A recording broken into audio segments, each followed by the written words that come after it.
Hello mga kaarte!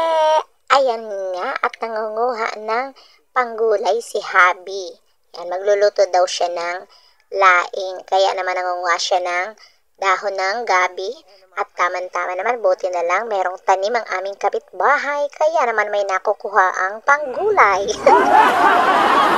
Ayan, at tama na daw ang daming iyan mga kaarte. Ang taong, aray takot na takot sa camera. Akala may walang mukha. Ayun, tama na daw iyan daming iyan. At baka naman may mapaibig din ay wala nang makuhang dahon. Ayan mga kaarte ay hindi na ibinila. Diniretsyong gayat na rin iyan. Yan, pag daw siya ang dumali, wala daw kati-kati. At kung sakali man daw mangati, ay di kamuti na laang. Ganun lang naman yun eh. Yan, inumpisahan mo ay tapusin mo na. Aray nga at binabaak naman ang mga niyog na aming nabili na napakabulilit naman ang mga niyog na are. Pero makakapal naman yung laman sa loob. Aba, syempre dahil baak na nga ang niyog, diretso na agad sa pagkakayod. Ari nga mga kaarte, yung kanyang ibinubos ay yung pinakang unang gata ng niyog. Ari naman yung pangalawang gata, ayan yung paglalagyan ng dahon ng gabi hanggang sa ito ay maluto. At syempre mga kaarte, kahit hindi nababasa ang dahon ng gabi, kailangan pa rin niyang hugasan o linisan para maalis yung mga dumi-dumi na meron dyan sa dahon ng gabi. Yan. Alam nyo ba, makwento ko lang sa inyo mga kaarte, nung bata pa ako, dahil nga ang alam ko hindi siya nababasa. Pinaglalaroan ko talaga yung dahon ng gabi. Nilalagyan ko yan ng tubig o minsan ng laway. Kuya, kadiri ano? Pero tuwan-tuwa ako kasi nabubuo nga yung tubig or yung laway na nilalagay ko dun sa dahon ng gabi. Yan. Bigla ako napabalik tanaw. Yan. Ang saya-saya lang ng time na yon. At eto nga ang kanyang mga panghalo, meron diyang bawang, sibuyas, siling green, luya, at ilang piraso ng tuyo. Kailangan tagigisa lang, bawal dumalwa. Isinalang na rin niya yung kawali na nakalagay ang gata ng niyog. Yan yung unang gata mga kaarte. At inihulog na rin ang mga ingredients katulad ng bawang, sibuyas. Bakit kaya hindi na pinagsabay-sabay? Ano? Ang paghuhulog ng bawang at sibuyas. Pwede naman sama-sama. At isinunod na rin ang luya. At sa puntong iyan nga mga kaarte, matapos na mapainit itong unang gata ng niyog, ayan at inilalagay na niya utay-utay o unti-unti ang mga dahon ng gabi.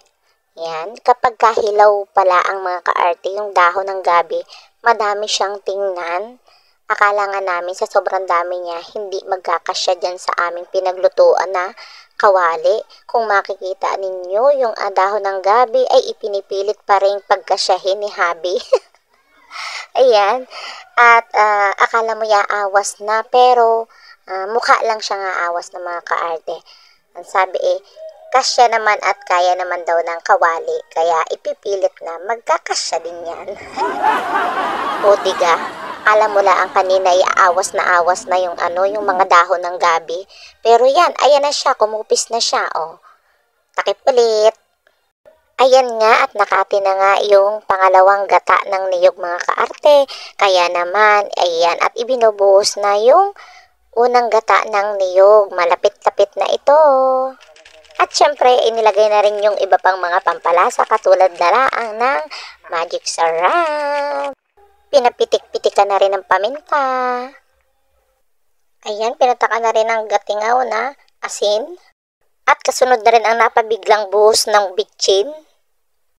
At pagkatapos nga mailagay yung mga iba pang pampalasa, kanya namang hinalo ng dahan-dahan lang ang gulay para daw hindi mangati yung gulay na laing. At inilagay na rin niya yung kanyang isinangag na hawot. Ayan. Konting-konti na lang to mga kaarte, pakakatihin na lang iyang pangalawang gata at ayos na ayos na. At inilagay na rin nga pala niya mga kaarte ang siling green na 3 piraso na alam ko I love you ang ibig sabihin niyan. Naku po at nakakagutom na nga iyang parting iyan mga kaarte dahil bulak na ayos na iyan.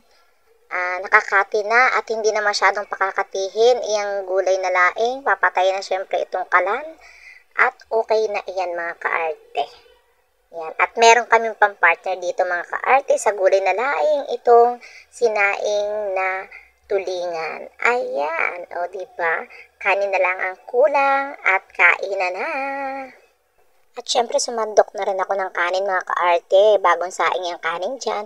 Ito nga pala yung daing nilagyan ni Habi ng kulay pulang sili para maanghang daw. At saka iyan, meron kaming sinaing na tulingan. Yan. Hindi kasi lahat ng tao dito sa bahay mga kaarte kumakain ng maanghang. So ayan lang.